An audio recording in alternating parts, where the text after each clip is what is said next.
Hello friends, तर आजच्या व्हिडिओमध्ये मी तुम्हाला 36 साईजचं प्रिन्सेस कट ब्लाउजचं अगदी नवीन पद्धतीने आणि परफेक्ट कटिंग कसं करायचं हे सांगितलेलं आहे. तर व्हिडिओ स्किप करू नका, शेवटपर्यंत नक्की बघा. तर इथे सर्वात अगोदर आपण बॅक पार्टचं कटिंग बघणार आहोत. तर इथे मी मापे लिहून घेतलेली आहेत बघा. प्रिन्सेस कट ब्लाउजसाठी पूर्ण उंची 14 इंच आहे, छाती 36 इंच आहे, कमर 32 इंच आहे, पुढचा गळा 6 इंचाचा आहे, मागचा गळा 10 इंचाचा आहे. टक्स पॉइंट घेणार आहोत आपण 10.5 इंचावरती. शोल्डर घेणार आहोत 5 इंच आणि मुंडा 5.5 इंच. तर पाठीमागचा गळा 10 इंचाचा आहे, त्याच्यामुळे शोल्डर हे कमी येतं, त्याच्यामुळे शोल्डर 5 इंच आणि मुंडा 5.5 इंच घेणार आहोत. जर तुम्हाला चार्ट हवा असेल याचा डिटेलमध्ये तर माझ्या चॅनलवरती ऑलरेडी टाकलेला आहे, तिथे जाऊन नक्की बघा. तर इथे आपल्याला काय करायचं आहे, बॅक पार्ट कट करताना पूर्ण उंची किती आहे 14 इंच, त्याच्यामध्ये 1 इंच प्लस करायचं आहे आणि 15 इंचावरती आपल्याला पेपर कट करून घ्यायचा आहे. तर इथे बघा 15 इंचावरती मी मार्किंग करून घेतलेलं आहे. तर इथे बघा आता शोल्डर आपण टाकणार आहोत. पाठीमागचा गळा 10 इंचाचा आहे. डीप गळा आहे, त्याच्यामुळे आपण शोल्डर 5 इंचावरती टाकणार आहोत आणि मुंडा 5.5 इंचावरती टाकणार आहोत. त्याचा डिटेल चार्ट टाकलेला आहे मैत्रिणींनो, तिथे जाऊन नक्की बघत चला, चेकआउट करत चला. माझ्या व्हिडिओजमध्ये, लॉंग व्हिडिओजमध्ये भरपूर व्हिडिओ टाकलेले आहे डिटेलमध्ये. तर इथे शोल्डरचं माप टाकलं मी 5 इंचावरती आणि खाली पण सेम 5 इंचावरती शोल्डरचं मार्किंग करायचं, कारण की मुंड्याचं मार्किंग करताना हे आपलं अंतर आहे ते चुकू शकतं. तर आता आपण मुंडा टाकून घेऊया 5.5 इंचाचा. अगदी प्रोफेशनल पद्धतीने स्टेप बाय स्टेप सांगितलेला आहे. व्हिडिओ स्किप करू नका, शेवटपर्यंत नक्की बघा, जेणेकरून तुम्हाला घर बसल्या स्टेप बाय स्टेप सर्व काही शिकायला मिळेल. तर इथे बघा, आता आपण गळा रुंदीचं मार्किंग 2.5 इंचावरती करून घेऊया. तर इथे मी डिटेलमध्ये लिहून घेते. मुंडा 5.5 इंचा टाकला, शोल्डर 5 इंच टाकलेला आहे आणि आपण गळा रुंदी टाकलेली आहे 2.5 इंचाची. बरोबर. आता पाठीमागचा गळा किती आहे आपला 10 इंचाचा आहे, तर त्याच्यात अर्धा इंच प्लस करायचं, तर 10.5 इंच आलं. आणि ते खालच्या साईडला गळा रुंदी तुम्हाला जेवढी डीप हवी आहे तेवढी तुम्ही घेऊ शकता. मी 2.25 इंच घेतलेली आहे. तुम्ही 3 इंच 3.5 इंच घेऊ शकता. जेवढा तुम्हाला डीप गळा हवा असेल तेवढी घेऊ शकता. तर इथे गोल गळ्याच्या शेपरच्या साहाय्याने मी बघू शकता या पद्धतीने गोल गळ्याचा शेप आहे तो देऊन घेतला. तुम्ही कोणताही आकार इथे देऊ शकता गळ्याचा. आता इथे मुंड्याच्या इथून आपण छातीची लाईन आहे ती सरळ आखून घेऊया. तर ते इथे छाती आहे 36 इंच, तर त्याचा चौथा भाग आला 9 इंच आणि 1.5 इंच आपल्याला शिलाई मार्जिन घ्यायचं आहे. तर इथे 10.5 इंचावरती मी मार्किंग करून घेतलं. 9 इंच चौथा भाग आला आणि इथे 1.5 इंच प्लस केलं तर आलं 10.5 इंच. ठीक आहे, इथपर्यंत समजलं. आता इथे कमरेचा चौथा भाग टाकायचा आहे आपल्याला आणि त्याच्यात 1 इंच पाठीच्या टक्ससाठी घ्यायचा आहे आणि पुढे 1.5 इंच शिलाई मार्जिन घ्यायचं आहे. सेम तसंच घ्यायचं आहे, फक्त 1 इंच आपण वाढवलेला आहे पाठीच्या टक्ससाठी. इथे पण कमरेचा चौथा भाग आला 8 इंच. 32 छातीचा चौथा भाग आलेला आहे 8 इंच. 1 इंच शिलाई मार्जिन घेतलेलं आहे आपण, इथे टक्ससाठी लागतं ते, आणि पुढे आपलं 1.5 इंच शिलाई मार्जिन येणार आहे. तर इथे शिलाई मार्जिनची रेषा सरळ आखून घेतलेली आहे आणि इथे 1 इंचावरती मार्किंग केलेलं आहे मी. आता हे मार्किंग का केलं ते मी पुढे दाखवते तुम्हाला. आणि इथून इथलं अंतर किती आलेलं आहे 3 इंच. सेम तेच अंतर वरती मार्किंग करून घ्यायचं. ठीक आहे. आता इथे मुंड्याचा शेप कसा द्यायचा इथे आपण स्टेप बाय स्टेप बघून घेऊया. तर इथे पाव इंच थोडंसं आतल्या साईडला मार्किंग करायचं आहे. 3 इंचाचे मार्किंग केलं तिथून पुढे आणि कोपऱ्यातून 1.25 इंचावरती आता इथे मार्किंग करायचं आहे मुंड्याचा शेप देण्यासाठी. जर तुमचा डीप गळा असेल तर हे मार्किंग आहे ते 1.25 इंच पर्यंत तुम्ही करायचं आहे आणि गळा कमी असेल तर 1.5 इंचापर्यंत करायचं. ठीक आहे. तर आता हे पॉइंट कसे जोडून आपण मुंड्याचा शेप द्यायचा ते तुम्हाला दाखवते. तर इथून आपल्याला आतल्या रेषेपासून पुढच्या मुंड्याचा शेप येतो आणि जी शिलाई मार्जिनची रेषा आहे तिथून पाठीमागच्या मुंड्याचा शेप या पद्धतीने देऊन घ्यायचा आहे बघा. जी आतली 9 इंचाची शिलाई मार्जिनची रेषा आहे तिथून पाठीमागच्या मुंड्याचा शेप येतो आणि 1 इंचाचं जे मार्किंग केलेलं होतं तिथून हा आपला पुढच्या मुंड्याचा शेप येणार होता. तर परफेक्ट शेप येण्यासाठी मी तुम्हाला इथे समजावून सांगितलेलं आहे.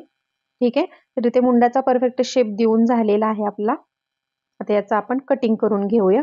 तर परफेक्ट बॅक पार्ट आपला इथे रेडी झालेला आहे. याच्यामध्ये काही समजलं नसेल तर मला कमेंटमध्ये नक्की विचारा. आता केलेल्या मार्किंगवरती व्यवस्थित कटिंग करून घेऊया.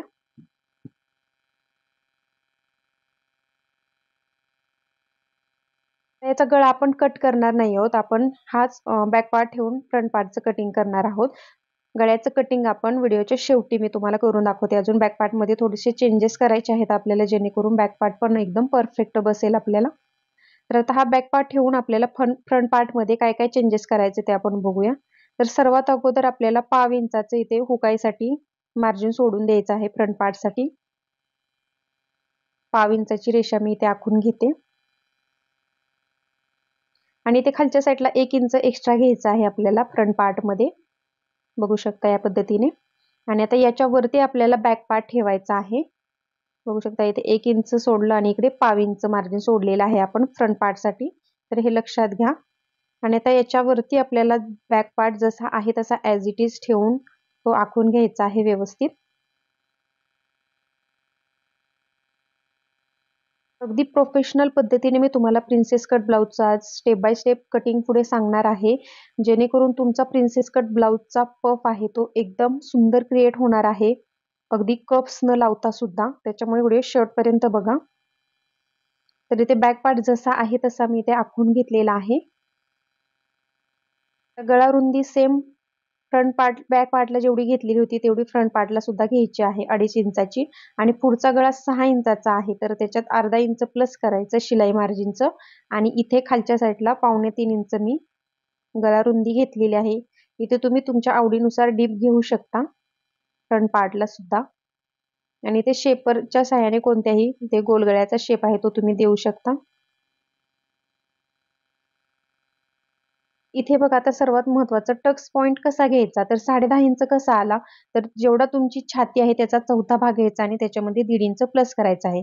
तर 36 छातीचा चौथा भाग आला 9 इंच आणि त्याच्यामध्ये 1.5 इंच प्लस केले तर आलं 10.5 इंच.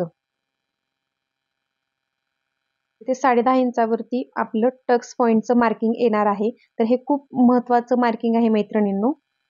आता इथून आपण सरळ रेषा आखून घेऊया. तर तिथे बघा 36 छातीचा चौथा भाग आला 9 इंच आणि त्याच्या 1.5 इंच प्लस करून आपण 10.5 इंचाची रेषा आहे तिथे सरळ आखून घेऊया टक्स पॉइंटची. ठीक आहे. आता इथून खाली सर्व साईजसाठी 2.5 इंचावरती आपल्याला मार्किंग करायचं आहे. आता इथे लक्ष देऊन व्हिडिओ बघा, कारण की याच पद्धतीने तुम्ही कोणत्याही साईजचं प्रिन्सेस कटचं ब्लाउजचं कटिंग आहे ते अगदी इझिली करणार आहात. तर इथे 2.5 इंचावरती आता टक्स पॉइंटच्या इथून खाली आपण मार्किंग करून त्याची सरळ रेषा आखून घेऊया. 2.5 इंचावरती सर्व साईजसाठी आपल्याला मार्किंग करायचं आहे. आणि हा 3 पीस प्रिन्सेस कट ब्लाउज असतात, तर आपला हा या पद्धतीने योगपट्टीचा भाग आलेला असता मैत्रिणींनो इथपर्यंतचा. तर इथे टक्स पॉइंटची मी ते तुम्हाला रेषा आखून दाखवते म्हणजे तुमच्या लक्षात येईल. इथपर्यंत आपला हा टक्स पॉइंट आलेला होता.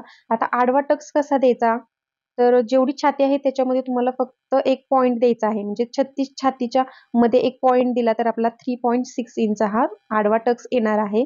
तर ही टिप्स लक्षात ठेवा. प्रत्येक साईजसाठी तुम्हाला आडवा टक्स जर काढता येत नसेल तर 3.6 इंचावरती मार्किंग केलं आणि इथे त्याच्यातून अर्धा इंच फक्त कमी करत असतो आपण नेहमीप्रमाणे. म्हणजे 3.6 इंच मधून अर्धा इंच कमी केलं तर 3.25 इंचावरती मी ते मार्किंग करून घेतलं. तुमचं जेवढा काही आडवा टक्स येईल त्याच्यातून खालच्या साईडला अर्धा इंच फक्त कमी करायचा आणि अशी रेषा आखून घ्यायची आहे. ठीक आहे, इथपर्यंत समजलं. आता काय करायचं आहे बघा, मुंड्याच्या इथे आपल्याला अशी तिरकी रेषा जिथपर्यंत जाते तिथपर्यंत जाऊ द्यायची आहे. याला कुठलं स्पेसिफिक माप नाहीये. डायरेक्टली तुम्ही ही तिरकी रेषा आहे ती मुंड्याच्या मधोमध आखून द्यायची आहे बघा. अगदी सोपं आहे, तुम्हाला सहज जमणार आहे मैत्रिणींनो. फक्त थोडंसं बारकाईने लक्ष दिलं तर अगदी लक्षात येणार आहे तुम्हाला, नवीन शिकणाऱ्या मैत्रिणींना सुद्धा. तर इथे बघा आता 2.5 इंचावरती मी हे टक्सचं मार्किंग केलेलं आहे. समजा आता साईज कमी असेल, 30 इंच असेल, 32 इंच असेल, तर तुम्ही 2 इंच 1.5 इंच घेऊ शकता. ठीक आहे. आणि 36च्या पुढे जर साईज असेल 38, 36, 40 तर तुम्ही हे 3 इंच 2.5 इंच घेतलं तरी काहीच हरकत नाही. एकदम सुंदर पफ क्रिएट होतो मैत्रिणींनो. ठीक आहे. तर आता ही स्केल आहे ती तुम्हाला उपयोगी पडणार आहे इथे प्रिन्सेस कटचा शेप देण्यासाठी. तर इथला 2.5 इंचाचा जो पॉइंट आहे तिथून खाली जे आपण 2.5 इंच वाढवलेला आहे तिथपर्यंत टक्स पॉइंट पासून 2.5 इंचाच्या मार्किंग पर्यंत सेम हा गोलाकार शेप त्याच्यामध्ये बसला पाहिजे बघा. एकदम परफेक्ट बसत आहे. आणि याच पद्धतीने जर तुम्ही गोलाकार शेप दिला तर एवढा सुंदर पफ बसतो मैत्रिणींनो. हा प्रिन्सेस कटचा छातीमध्ये ब्लाऊज वेअर केल्यानंतर खूप सुंदर बसतो. तर त्याच्यासाठी तुम्हाला ही स्केल असायला हवी किंवा कोणत्याही गोलाकार वस्तूच्या सहाय्याने तुम्ही हा गोलाकार शेप तुम्ही इथे टक्स पासून 2.5 इंचाचे जे मार्किंग केलेलं आहे तिथपर्यंत द्यायचं आहे. आणि नंतर मग ती स्केल आहे ती अशी ठेवून हा शेप आहे तो तिथे ऍडजस्ट करून घ्यायचा आहे बघा या पद्धतीने. आणि हा गोलाकार शेप जो आलेला आहे हाच शेप खूप इम्पॉर्टंट आहे या प्रिन्सेस कट ब्लाउज मध्ये मैत्रिणींनो. खूप सुंदर फिटिंग बसतं. आतापर्यंत तुम्ही डायरेक्टली आकाराचे असे प्रिन्सेस कट ब्लाउज बघितले असते, ते कटिंग खूप सोपं वाटतं, पण घातल्यानंतर ते ब्लाउज अजिबात परफेक्ट बसत नाहीत. या पद्धतीने नक्की एकदा ट्राय करा. म्हणून ही नवीन पद्धत, प्रोफेशनल पद्धत मी तुमच्यासाठी घेऊन आलेली आहे. Same Raja Rani coaching style ही पद्धत आहे मैत्रिणींनो. मी परत एकदा सांगत आहे. तर आता बघा 2.5 इंचाचा हा टक्स वाढवलेला होता तो आपल्याला पुढे वाढवून घ्यायचा आहे. त्याच्यामुळे मी 2.5 इंच पुढे वाढवून घेतला आणि इकडे मुंड्याच्या इथे 1 ते 1.5 इंच तुम्ही वाढवून घेऊ शकता. ज्या नवीन शिकणाऱ्या मैत्रिणी आहेत त्यांनी 1.5 इंच घेतलं तरी काहीच हरकत नाहीये. मुंड्याच्या इथे मी 1 इंच घेतलेला आहे. परफेक्ट. ठीक आहे. इथपर्यंत समजलं. आता आपल्याला बॅक पार्ट घ्यायचा आहे आणि जे 1 इंचाचं मार्किंग केलेलं आहे तिथे असा ठेवायचा आणि खाली 2.5 इंचाचं जे मार्किंग केलेलं आहे असं क्रॉस मध्ये ठेवून आपल्याला खाली मार्किंग करून घ्यायचं आहे. या पद्धतीने बघा व्हिडिओमध्ये दाखवल्याप्रमाणे. तर इथे मी मार्किंग करून घेतलं असं क्रॉसमध्ये. आता इथून इथपर्यंत आपल्याला हे जोडून घ्यायचं आहे. शिलाई मार्जिनची रेषा 1 इंचाचा पॉईंट आणि 2.5 इंचाचा पॉईंट जोडला आणि ते खालच्या साईडला पण या पद्धतीने आपल्याला क्रॉसमध्ये जोडून घ्यायचं आहे. जे बॅक पार्टचं मार्किंग केलेलं होतं आपण तिथपर्यंत. तर ते प्रिन्सेस कटचा आकार बघू शकता, एकदम मस्त आणि सुंदर आलेला आहे. एकदम प्रोफेशनल पद्धतीने मी तुम्हाला शिकवणार आहे मैत्रिणींनो. आणि हा ब्लाउज मी कट करून शिवलेला आहे, त्याच्यामुळे एकदम परफेक्ट मी तुम्हाला इथे सांगण्याचा प्रयत्न केलेला आहे, जेणेकरून तुमच्या सहज लक्षात येईल आणि तुम्ही घर बसल्या अगदी इझिली प्रिन्सेस कट ब्लाउज आहे तो फिनिशिंग मध्ये स्टिच करणार आहात. चला तर मग आता हे आपलं केलेल्या मार्किंग वरती आता कटिंग करून घेऊया. आणि याच्यात समजलं नसेल तर मला स्टेप बाय स्टेप कमेंटमध्ये तुम्ही विचारू शकता किंवा हा व्हिडिओ तुम्ही थोडासा पाठीमागे घेऊन सुद्धा बघू शकता. तुमच्या सहज लक्षात येणार आहे. पहिल्यांदा जर बघत असाल तर थोडंसं अवघड वाटणार आहे, पण प्रॅक्टिस जर केली तर तुम्हाला हे सोपं वाटणार आहे आणि कोणत्याही साईजसाठी तुम्ही हा प्रिन्सेस कट ब्लाउज अगदी इझिली कटिंग करू शकता. तर आता इथे आपल्याला मुंड्यामध्ये टक्स घ्यायचा असतो सर्वात महत्त्वाचा, तर तो मी कशा पद्धतीने घेत आहे बघू शकता. ही जी आपण रेषा आखलेली होती ना मुंड्याची, ती आपल्याला अशी फोल्ड करायची आहे 1 इंचापर्यंत. या पद्धतीने 1 इंचाचा टक्स घ्यायचा आहे आपल्याला. इथे तुम्ही स्टेपल सुद्धा मारू शकता किंवा चिकटून पण घेऊ शकता गमने. तर इथे बघू शकता 1 इंचाचं मी या पद्धतीने फोल्ड केलेलं आहे आणि सेम असंच उचलून आता आपल्याला बॅक पार्ट वरती ठेवून घ्यायचं आहे. ते फोल्ड केलेला टक्स आहे तो व्यवस्थित जुळवून घ्यायचा आहे शोल्डरच्या इथे, शोल्डरला व्यवस्थित. आणि आता तुम्हाला फरक कुठे पडत आहे ते मी तुम्हाला दाखवते. 1/2 इंच आपण इथे वाढवलं होतं ते पण पुढे जाऊ द्यायचं आहे फ्रंट पार्टचं. ठीक आहे. आणि हे टक्स आहे आपण फोल्ड केलेला तो तसाच ठेवायचा आहे. आणि आता किती फरक पडत आहे मी बॅक पार्ट मध्ये आणि फ्रंट पार्ट मध्ये तुम्हाला दाखवते व्यवस्थित बघा. तर जवळजवळ 1 इंचाचा फरक पडत आहे बघा. या पद्धतीने खालच्या साईडला ते वरती येत आहे आपला फ्रंट पार्ट. ठीक आहे. तर तिथे मी मार्किंग करून घेतलं, म्हणजे ते एक्स्ट्राचं आपल्याला इथून कट करायचं आहे. आणि मुंड्यामध्ये आपण 1/2 इंचाचं नेहमीप्रमाणे आपण मुंड्याचा शेप देण्यासाठी मार्किंग करतो ते सेम त्या पद्धतीने त्याच्यात ऍडजस्ट करून हा आकार देऊन घ्यायचा आहे मुंड्याचा. फक्त झालं, काहीच अवघड नाहीये, खूप सोपं आहे बघा. तर इथे बघा बॅक पार्टचं आपण मार्किंग करून घेतलं व्यवस्थित कुठे येत आहे तिथे फ्रंट पार्टला आणि मुंड्यातून 1/2 इंचाचा असा गोलाकार शेप देऊन घेतला.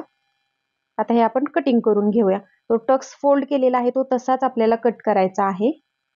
ठीक आहे. पद्धतीने तर बघा दोन्हीतलं अंतर 1/2 इंचाचं आलेलं आहे आपलं. आता हे मी तुम्हाला ओपन करून दाखवते कसं दिसत आहे ते. तर इथे हे टक्स आपण फोल्ड केलेला होता तो आपल्याला सरळ पट्टीने आखून घ्यायचा आहे आणि तो आपल्याला कट करून घ्यायचा आहे मुंड्यातला टक्स. म्हणजे आपलं काकेमधलं जे फिटिंग आहे प्रिन्सेस कट ब्लाउजचं एकदम सुंदर बसतं मैत्रिणींनो. बघू शकता हा टक्स आपण फोल्ड केलेला तर आपण कट करून घेणार आहोत. ओके. तर इथून आपल्याला हा कट करून घ्यायचा आहे. चला तर मग आता ह्याचं कटिंग करून घेऊया व्यवस्थित. या पद्धतीने खालच्या साईडने गोलाकार शेप देऊन घ्यायचा आहे आपल्याला तिथे. आणि हा मुंड्यातला 1 इंचाचा टक्स दिलेला आहे तो मी कट करून घेतला आणि आकार बघू शकता प्रिन्सेस कटचा किती सुंदर आलेला आहे. आणि हाच शेप आहे तो खूप सुंदर बसतो ब्लाउज स्टिच केल्यानंतर बघू शकता. एकदम परफेक्ट प्रोफेशनल पद्धतीने मी तुम्हाला कटिंग कसं करायचं ते अगदी सोप्या पद्धतीने सांगितलेलं आहे आजच्या व्हिडिओमध्ये. आणि घातल्यानंतर ब्लाउज आहे तो मैत्रिणींनो तुम्हाला विश्वास बसणार नाही, मी परत एकदा सांगत आहे, खूप सुंदर बसतो. तर इथे बघा अगदी झटपट आपल्या इथे 36 साईजचं प्रिन्सेस कट ब्लाउजचं पेपर कटिंग कसं करायचं ते मी तुम्हाला सांगितलेलं आहे. आणि याच्यामध्ये कोणतंही तुम्हाला शिलाई मार्जिन घ्यायची गरज नाहीये, जसं आहे तसं अस्तरवरती ठेवून कट करायचं आहे. आता इथे बघा मी पुढचा गळा कट करून घेतला. कोणतंही शिलाई मार्जिन वाढवायचं नाहीये, जसं आहे तसं ॲज इट इज ठेवून आपल्याला अस्तरवरती हे कट करून घ्यायचं असतं. तर आहे की नाही सोपी पद्धत बघू शकता. अगदी प्रोफेशनल पद्धत तुमच्यासाठी मी आज घेऊन आलेली होते. आणि काही समजलं नसेल तर मला कमेंटमध्ये नक्की विचारा. ठीक आहे. तर बघू शकता हा बॅक पार्ट आता आपल्याला या पद्धतीने ठेवून घ्यायचा आहे. आपला आर्म होल त्याच्यावरती असं जोडल्यानंतर बघू शकता प्रिन्सेस कटचा अर्धा इंचाचं शिलाई मार्जिन त्याच्यावरती ठेवायचं आणि बघा एकदम परफेक्ट येत आहे आपला फ्रंट पार्ट. आणि इथे आपल्याला छोटासा एक टक्स घ्यायचा असतो अर्धा इंचाचा, जेणेकरून आपलं छातीमध्ये ब्लाउज आहे तो घातल्यानंतर खूप सुंदर बसतो. या पद्धतीने हा आपला टक्स येणार आहे इथे. ओके, तर फ्रंट पार्ट तुम्हाला समजला कसा कटिंग केला ते. आणि आता हे जॉईंट करून दाखवते तुम्हाला आपला परफेक्ट येत आहे की नाही. तर इथे बघा एकदम परफेक्ट येत आहे, कुठेही कमी किंवा जास्त होत नाही आपला हा प्रिन्सेस कटची कटोरी मैत्रिणींनो, खूप सुंदर बसते. परत एकदा मी दाखवते तुम्हाला. या पद्धतीने आपल्याला जोडताना परफेक्ट आपली प्रिन्सेस कट कटोरी येते. ठीक आहे. तर आता बॅक पार्ट मध्ये मी तुम्हाला मगाशी म्हटलेलं होतं की काय चेंजेस आहे ते तुम्हाला दाखवते. तर अगोदर आपण गळा कट करून घेऊया. आणि इथे बघा सर्वात महत्त्वाचं आपल्याला खालच्या साईडला टक्स दिल्यानंतर कमरेच्या साईडने जे कपडा बाहेर येत असतो तो येऊ नये म्हणून ही एक टिप्स वापरायची आहे. अर्धा इंच थोडंसं इकडच्या साईडनं शिलाई मार्जिनच्या इथून आपल्याला कट करून घ्यायचं असतं. तर शोल्डरच्या मधोमध टेप पकडायचा आणि खाली मार्किंग करून घ्यायचं पाठीच्या टक्सचं अगोदर. हा अर्धा इंचाचा टक्स अगोदर मारून घ्यायचा आणि नंतर मग हे अर्धा इंचाचं जे शिलाई मार्जिनच्या इथं मार्किंग केलेलं होतं ते त्याच्यामध्ये आपल्याला जॉईंट करून घ्यायचं आहे असं क्रॉसमध्ये. आणि आता हे कट करून घेऊया. तर यानं पाठीचं फिनिशिंग अगदी परफेक्ट बसतं. बिलकुल आपलं तिरकं येत नाही मैत्रिणींनो, टक्स दिल्यानंतर एकदम सरळ येत असतं. तर ही एक टिप्स लक्षात ठेवा पाठीच्या ब्लाउज कट करताना, पार्ट कट करताना. ठीक आहे. तर या पद्धतीने आपलं 36 साईजचं प्रिन्सेस कट ब्लाउजचं पेपर कटिंग मी अगदी प्रोफेशनल पद्धतीने तुमच्याशी शेअर केलेलं आहे. आणि असे सोप्या पद्धतीने जर तुम्हाला व्हिडिओ माझ्या चॅनलवरती पाहायचे असतील तर माझ्या चॅनलला सबस्क्राईब करायचं आहे आणि जास्तीत जास्त लाईक आणि शेअर करायचं आहे, म्हणजे त्याच्यापासूनच मला मोटिवेशन मिळत असतं व्हिडिओ टाकण्यासाठी मैत्रिणींनो. आणि खूप सोप्या पद्धतीने मी तुमच्यासाठी अजून व्हिडिओ घेऊन येणार आहे माझ्या चॅनलवरती. आणि याच्यामध्ये मी बाहीचा व्हिडिओ शेअर केलेला नाही, कारण की बाहीचे खूप सारे व्हिडिओ माझे व्हायरल झालेले आहेत. तिथे जाऊन कोणताही बाहीचा व्हिडिओ तुम्ही बघू शकता. सेम त्याच पद्धतीने या पॅटर्नला तुम्ही बाही आहे ती कट करून घ्यायची आहे. ठीक आहे. तर एकदम परफेक्टच बसणार आहे याच्यासाठी बाही. तर बाहीचा व्हिडिओ मी याच्यात शेअर केलेला नाही. तर आजचा व्हिडिओ कसा वाटला नक्की कमेंटमध्ये सांगा आणि एक लाईक नक्की करा. धन्यवाद.